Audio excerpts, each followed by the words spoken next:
It was in 2006 when the Pretoria High Court gave a ruling that the mine dump in the Davidsonville community should be rehabilitated due to the acid mine drainage flowing from that site. Acid rain minage is wastewater that comes from mines like gold mines or coal mines, as well as surface dumps like we see here in the background. And the rainwater that filters through these dumps produces acid mine drainage with the assistance of several types of bacteria. And these bacteria convert the iron oxides and the other metals, especially pyrite, into sulfuric acid and iron hydroxides.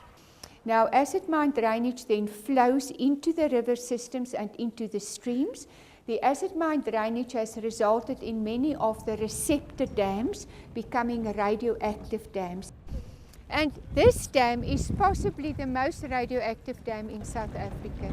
If you test the soil, according to the Water Research Commission, the soil contains 100,000 becquerels per kilogram radioactivity.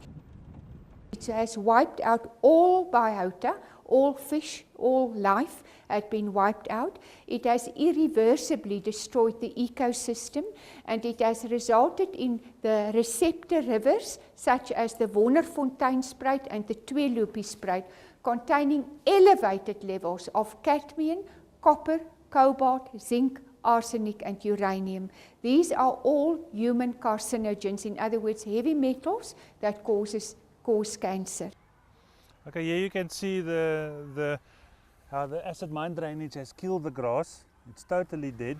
This won't grow ever again. It needs to be totally removed and replanted with new grass. We spoke to the community leader who has been fighting this problem for the past 6 years. When it rains, there's water, it's like a river or like a dam, and then children will come and play into it, and the children's skin is also affected in it. And when it gets dry, it's making people sick. Like I said to you, people will have asthma. This water has been running ever since I can remember. First it was across the road, but now it's on the park. One of our interviewees refused to be filmed, fearing being victimized by the city officials, and asked to remain anonymous.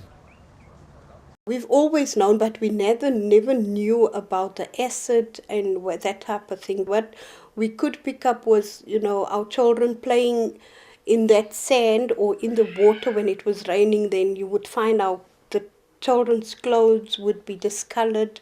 You couldn't get rid of the stains and that type of thing. We consulted various departments in local government and national government about this problem. Officials come, take samples, photos, promises that they'll come back to us. Nobody came back. To say so many inspections has been done, but it seems that nobody can really come to a solution to say this is where we go or this is where we're starting. According to an order of court that was issued in October 2006, the judge has identified 3 parties that are legally liable to take responsibility for the mess that we see here. The first one is DRD Gold. Another party was the Department of Mineral Resources, and the third party was Municipality of Johannesburg. All of these parties were supposed to have undertaken various rehabilitation and mitigation work as per the court order, and they were supposed to have reported on the work done within 2 months of the issue of that order. It has been years already since the court gave its ruling, and the mine dump is still there. The community still complains to the municipality. We emailed the City of Johannesburg a set of questions to find out more about the issue and what actions have they taken since the ruling. They agreed to an interview but made us sign some documents to limit us from broadcasting this interview.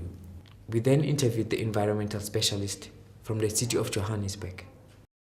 Yes, the city is aware of the problems that are being experienced by the people in Davidsonville. At this point in time, we cannot be putting up signs that say that there is AMD because we have not clearly distinguished it as AMD. The water has got characteristics of AMD, but because we have not been able to monitor it over a long period of time, we cannot say that the water is AMD. Here you can see the yellow buoy the orange, reddish colored sediment. That's basically just iron oxides that is precipitated out, and you can smell the water. It's got a very similar smell to battery acid, and these are all indicators of acid mine drainage. Experts says it is acid mine drainage. The big question still remains, what is actually stopping them from helping the community? There is a prospecting right that has been issued. So if we're going to spend money, it's kind of pointless, and in terms of looking at it, taxpayers' money will be wasted if we're going to rehabilitate an area that is going to be mined out anyways. We wish as a community they can solve this problem. The mess where they did put us in, and today they wanted us to sit up with it. And if they can reach a agreement or a conclusion, what are they gonna do? What is important between people's lives and money? What happened to the government of the people by the people? What does this say about our constitution and the rights of the citizen? When will the community of Davidson will get to enjoy a healthy environment? Still, there's no deadline set for the rehabilitation of the mine or clarity on the remining of the area, although the remining of the area would cause the problem to be even more bigger.